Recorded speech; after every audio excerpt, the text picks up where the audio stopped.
नमस्कार साथियों, स्वागत है आपका गोल मंत्रा के एकेडमी के परिवार में। तो आज हम पढ़ाएंगे कृषि से ही संबंधित जो अगला लेक्चर होगा, और आज हम चर्चा करेंगे कि जो भारत की जो फसलें हैं उनके बारे में चर्चा करेंगे। तो आज हम केवल चर्चा करेंगे चावल और गेहूं की।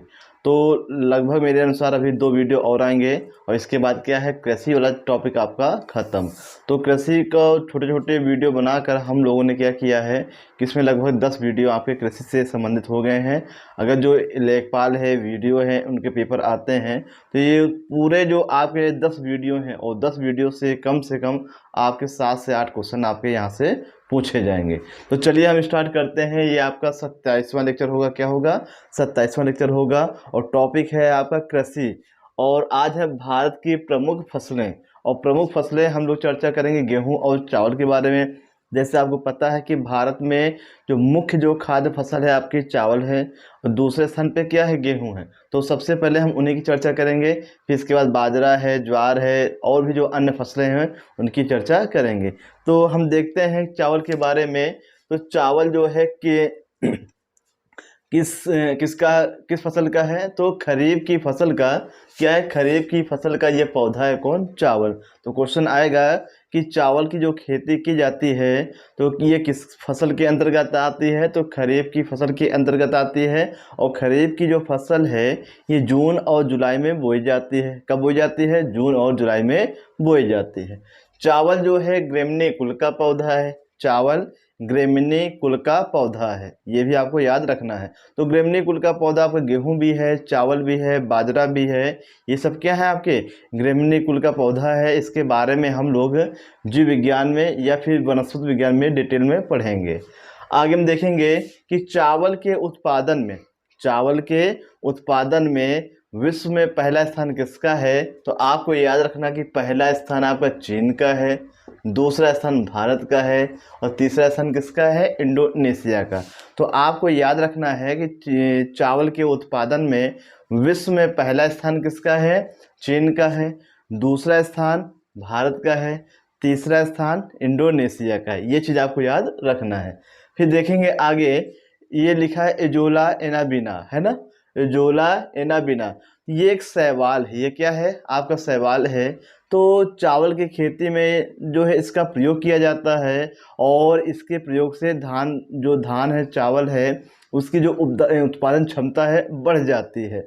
तो एजोला एनाबिना का प्रयोग जैविक खाद के रूप में चावल में किया जाता है। क्वेश्चन आएगा कि एजोला एनाबिना जो जैविक खाद के रूप में प्रयोग किया जाता है, किस फसल में प्रयोग किया जाता है? तो चावल की फसल में। आगे हम देखेंगे चावल में होने वाले रोग। तो चावल में होने वाले रोग आपको देखना है। तो मुख्य रूप से आपका खैरा रोग आपके पेपर में आता है कि खैरा रोग जो है ये चावल में होता है, और पूछा जाता है किसकी कमी से? तो जस्ता की कमी से। किसकी कमी से?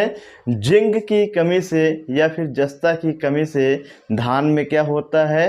खैरा रोग होता है। धान में क्या होता है? खैरा रोग होता है। Very very important, very very क्या है ये? इम्पोर्टेंट, इसको कर लेना। आगे हम देखेंगे अंगमारी रोग है, फिर प्रध्वंस रोग है, फिर रजत प्ररोह रोग है। ये जो होता है ये गाल फ्लाई कीट, किसके कारण होता है? गाल फ्लाई कीट। ये भी लिख लेना आप लोग कि रजत प्ररोह रोग जो है ये गाल फ्लाई कीट के कारण होता है, और जबकि खैरा रोग किसके कारण होता है? जस्ते की कमी से।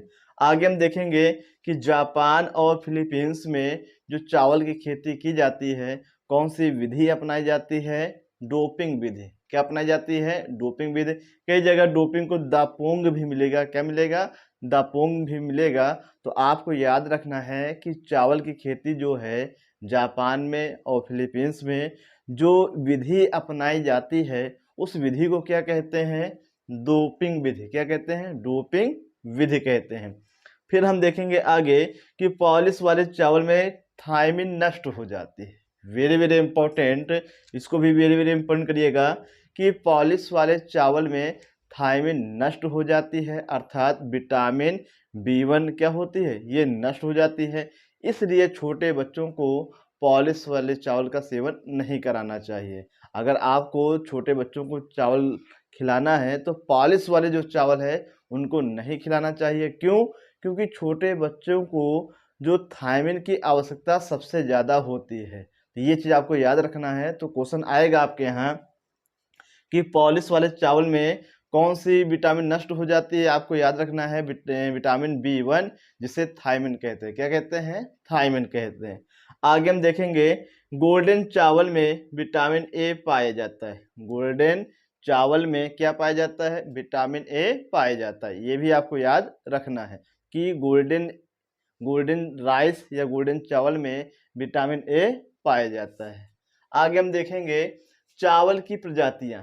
चावल की प्रजातियां, तो एक चीज आपसे वो बताना चाहेंगे, अगर लेखपाल का पेपर आता है तो आप ये मान के चलिए कि उसमें जो आपकी कृषि से संबंधित जो प्रजातियां हैं, चावल है, गेहूं है, चना है, बाजरा है, ज्वार है, मक्का है, अरहर है, तो इनकी जो प्रजातियां कम से कम 2 क्वेश्चन तो प्रजातियों से आएंगे आपके किसमें? ये लेखपाल के पेपर में। अगर वीडियो को होता है तो उसमें भी क्या है, यहाँ से प्रजातियों से कम 2 या 3 क्वेश्चन पूछेंगे। तो हम देखेंगे चावल की प्रजातियों में, तो इसमें मुख्य हमने लिख दिया है। इनके अलावा भी और भी प्रजातियां होती हैं। तो सबसे मुख्य आप देखेंगे जया। तो जया जो ऐसी प्रजाति है चावल की जो सबसे बौनी है। क्या है? सबसे बौनी है। और इस फसल को सबसे ज्यादा चीन में बोया जाता है। तो जया हो गया। दूसरा जमुना हो गया। जया, जमुना, करुणा, पद्मा, कांची, कृष्णा। ठीक है। तो जया है, जमुना है, करुणा है, पद्मा है, कांची है, कृष्णा है, IR20। ये भी याद रखिएगा, IR20। इनके अलावा देखेंगे कावेरी है, हंसा है, पूसा सुगंधा है, बाला है, रत्ना है, साकेत है और गोविंद है। तो ये आपके चावल की क्या है? ये प्रजातियां हैं। ये क्या है? आपकी प्रजातियां हैं। अब आप कहेंगे सर बासमती भी होता है, तो वो कॉमन सी बातें हैं, वो सबको पता है। तो ये जो मुख्य आपके पेपर में आने वाले हैं, तो ये आपके क्या हो गए? ये आपके हो गए चावल। अब 2 पॉइंट हम पीछे पढ़ा चुके हैं कि चावल अनुसंधान केंद्र कहाँ है। तो आपको याद रखना है कि चावल अनुसंधान केंद्र राष्ट्रीय चावल अनुसंधान केंद्र, जिससे हम लोग भारतीय चावल अनुसंधान केंद्र बात करते हैं, तो इसका मुख्यालय आपका कटक में है। कहाँ पे है?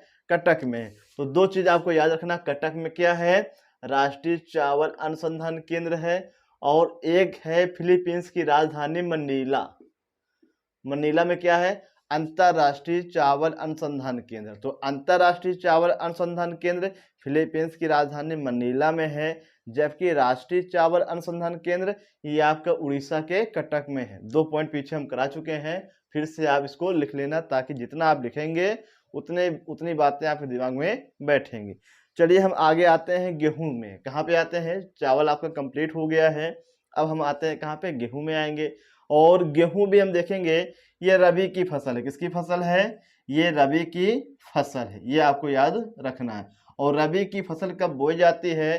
तो आपको याद रखना है लगभग नवंबर के महीने में बोई जाती है। कब बोई जाती है? नवंबर के महीने में। जिस प्रकार से चावल ग्रेमनी कुल का पौधा है, ठीक उसी प्रकार गेहूं भी ग्रेमनी कुल का पौधा है। और गेहूं के उत्पादन के लिए सबसे अच्छी मिट्टी कौन सी होती है? दोमट मिट्टी, जो सर्वाधिक उपजाऊ होती है। प्रेरी भूरी मिट्टी एक बार आया है, ऑप्शन में था प्रेरी भूरी मिट्टी। तो प्रेरी भूरी मिट्टी भी क्या है? गेहूं के उत्पादन के लिए सबसे अच्छी मानी जाती है। आगे हम देखेंगे ग्लूटेन प्रोटीन। तो ग्लूटेन प्रोटीन पाया जाता है। क्वेश्चन आएगा कि ग्लूटेन प्रोटीन यह किसमें पाया जाता है? तो आपको याद रखना है ये प्रोटीन गेहूं में पाया जाता है। नाम से ही गेहूं है, तो ग्लूटेन प्रोटीन ये गेहूं में पाया जाता है। कहाँ पाया जाता है? गेहूं में पाया जाता है। अब देखिए गेहूं में लगने वाले रोग क्या है? गेहूं में लगने वाले रोग क्या है? 2 रोग हैं, आपके याद रखना है। एक करनाल बंट है और एक आपका है रस्ट। तो रस्ट भी क्या है? 3 प्रकार का होता है। तो करनाल बंट और रस्ट ये दोनों गेहूं में लगने वाले रोग हैं। करनाल बंट, तो बंट को याद रखना है, आपको रस्ट याद रखना है। तो रस्ट से हम याद रखेंगे रस्क। रस्क किसे कहते हैं? टोस्ट, जो हम लोग चाय के साथ खाते हैं टोस्ट, उसे क्या कहते हैं? रस्क कहते हैं। और रस्क से हम क्या बनाएंगे? रस्ट बनाएंगे। क्या बनाएंगे? रस्ट बनाएंगे। और करनाल बंट, तो बंट से क्या हो जाएगा? ये गेहूं हो जाएगा। तो करनाल बंट और रस्ट ये गेहूं में लगने वाले रोग हैं। अब देखेंगे करनाल बंट किससे होता है, तो ये होता है टिललेटिया इंडिका नामक कवक से। टिललेटिया इंडिका नामक कवक से क्या होता है आपका, तो ये करनाल बंट रोग होता है। आगे हम देखेंगे ये रोग किससे होता है, पक्सिनिया नामक कवक से। किससे होता है, पक्सिनिया नामक कवक से होता है। नेक्स्ट, नोरिन नोरिन 10 बौनेपन का जीन है। नोरिन 10 ये क्या है, ये बौनेपन का जीन है। पूछेगा गेहूं में जो बौनेपन का जीन क्या कहलाता है, नोरिन 10 कहलाता है। क्या कहलाता है, नोरिन 10 कहलाता है।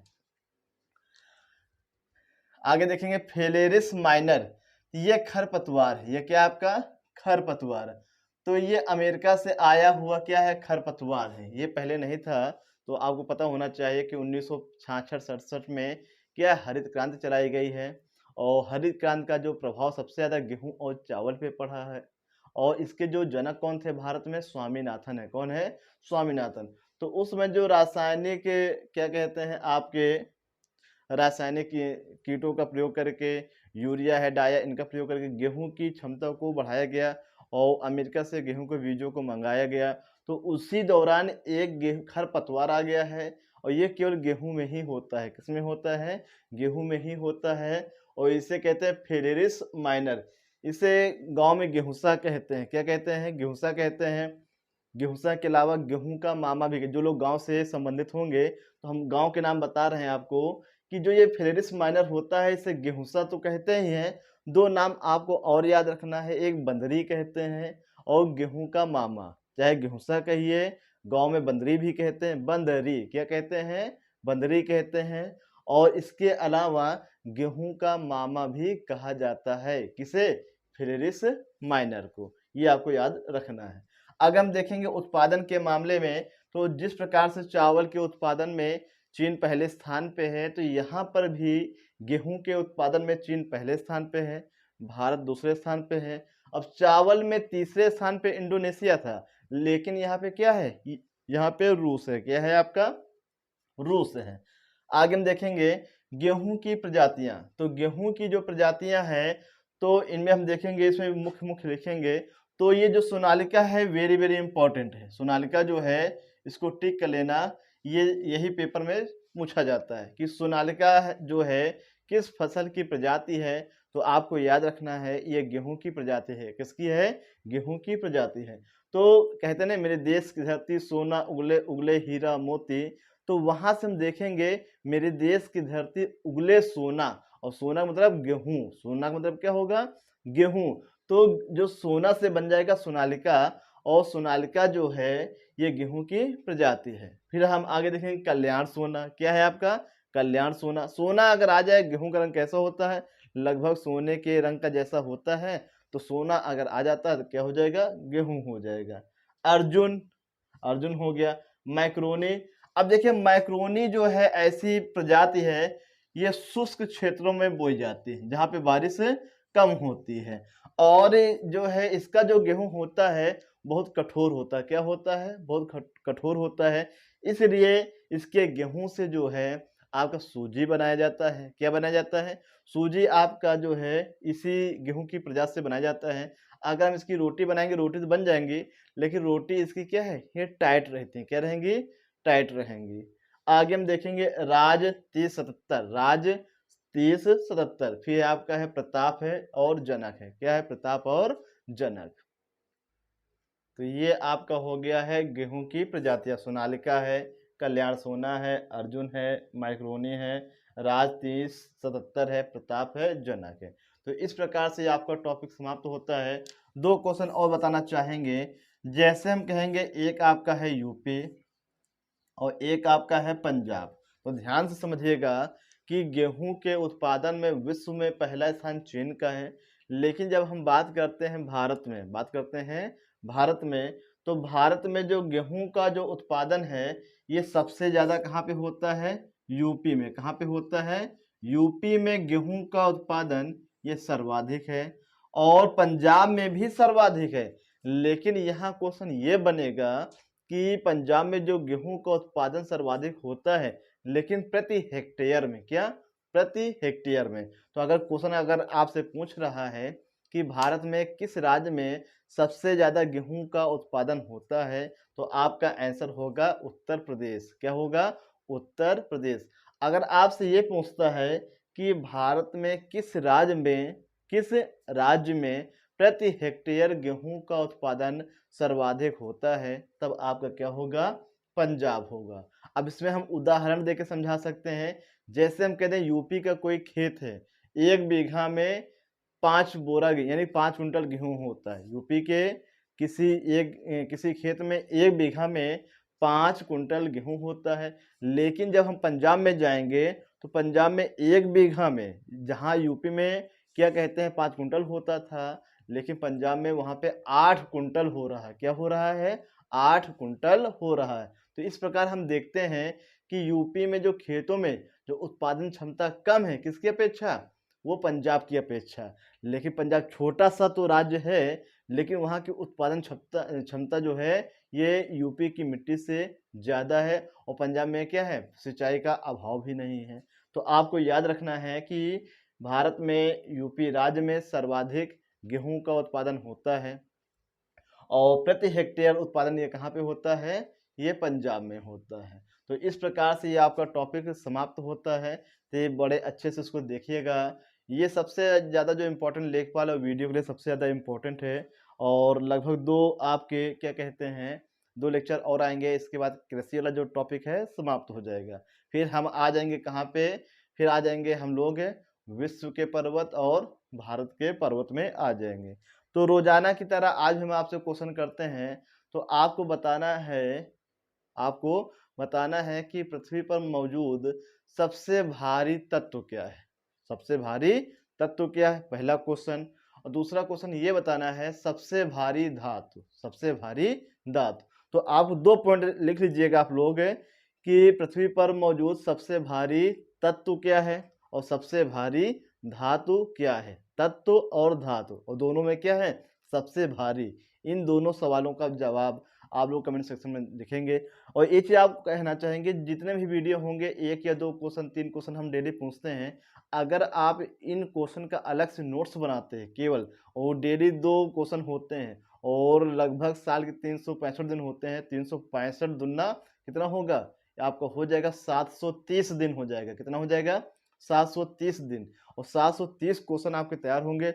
आप जब पेपर में बैठेंगे, किसी भी पेपर में देखिएगा, आपको इसी 730 दिन में अगर 50 क्वेश्चन जीएस के आते हैं, तो कम से कम 10 से 12 क्वेश्चन इन्हीं क्वेश्चन से आपके मिलेंगे। ठीक है? ये मेरी सलाह है, मानना ना मानना ये आपका काम है। ठीक है? धन्यवाद। जय हिंद, जय भारत।